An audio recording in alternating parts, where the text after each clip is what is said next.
कांग्रेसी विधायक ने कोरोना संक्रमितों के शव के आंकड़ों पर भाजपा सरकार पर उंगली उठाई है और जबलपुर में कांग्रेस विधायक तरुण भानोट ने भाजपा सरकार को तंज कसते हुए कहा है कि सरकार कोरोना संक्रमितों से मर रहे लोगों की संख्या छुपा रही है। जहां पर शव का आंकड़ा 700 से 800 है, वहीं केवल 300 से 400 की संख्या केवल बताई जा रही है। यह तो किसी और कारण से भी मृत्यु हो रही है। इसका पूरा पता किया जाना चाहिए कि सच्चाई क्या है। शमशान की क्रिया मतलब अंतिम क्रिया नहीं हो सकती, संस्कार की क्रिया नहीं हो सकती। तो मेरा तो ये मानना है कि जितने जिला प्रशासन ने अंतिम क्रिया शमशान में चौहानी के कराई है वो सब कोविड से मरे। और अगर वो कोविड से मरे और सरकार के आंकड़े हैं तो उनमें तो बहुत बड़ा अंतर है। तो या तो प्रोटोकॉल को तोड़ा गया है कि जो कोविड के लिए ही शमशान घाट बना है वहाँ अन्य लोगों का भी अंतिम क्रिया हो रही है, या फिर कहीं गलत आंकड़े दिए जा रहे हैं।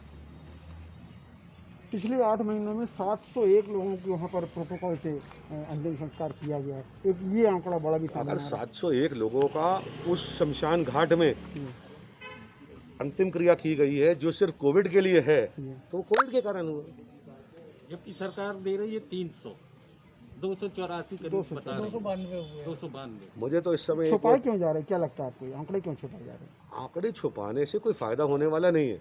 आंकड़े छुपाने से लोगों के मन में और भी पैनिक बनता है, डर बनता है, भय बनता है। मैं बार बार कह रहा हूँ, जबलपुर जिले की आबादी 22 लाख है। अगर कुछ लोग हमारे यहाँ बीमार हैं और संक्रमण को हमको रोकना है तो हम सबको उस संक्रमण की रोकथाम वहीं करने को प्रयास करना चाहिए। अगर हम भय आक्रांत पूरे 22 लाख जिले के लोगों को कर देंगे तो हर चीज़ की कमी है। तो सरकार को कहीं ना कहीं मानवीय पहलू ये दिखाना पड़ेगा और लोगों को ये बताना पड़ेगा कि हम आपके साथ खड़े हैं। आपके बच्चे की फीस में भी, आपके घर में कोई बीमार होगा तो उसकी दवा में भी, अगर आपका धंधे में नुकसान होगा तो उसका भी कोई रास्ता ढूंढेंगे। तो लोगों के मन से ये भय खत्म होगा और गरीब, मजदूर, किसान, लोअर मिडिल क्लास, हमें किसी को नहीं छोड़ना चाहिए। हर वर्ग का व्यक्ति परेशान है। हम हमेशा अक्सर में देखने में आता है कि मिडिल क्लास लोगों को भूल जाते हैं, लोअर मिडिल क्लास को भूल जाते हैं। उनको भी भूलने, वो सबसे ज़्यादा परेशान है। वो बच्चों की स्कूल की फीस भी जमा नहीं कर पा रहे हैं, दुकानें भी उनकी बंद हैं, व्यवसाय भी उनके बंद हैं। तो सबको बिना किसी भेदभाव के, जात धर्म के, सबके लिए हमें सोचना पड़ेगा। और जहाँ तक आपने मौतों के आंकड़े का सवाल पूछा, ये सरकार तो छुपा सकती है पर जनता से थोड़ी छुप रहा है। जनता तो सब देख रही है और जब वो ये देखती है कि विरोधाभास है तो कहीं ना कहीं जनता के मन में अविश्वास पैदा होता है और उसको लगता है कि सरकार अगर झूठ बोल रही है तो ये आगे हमारा क्या साथ देगी।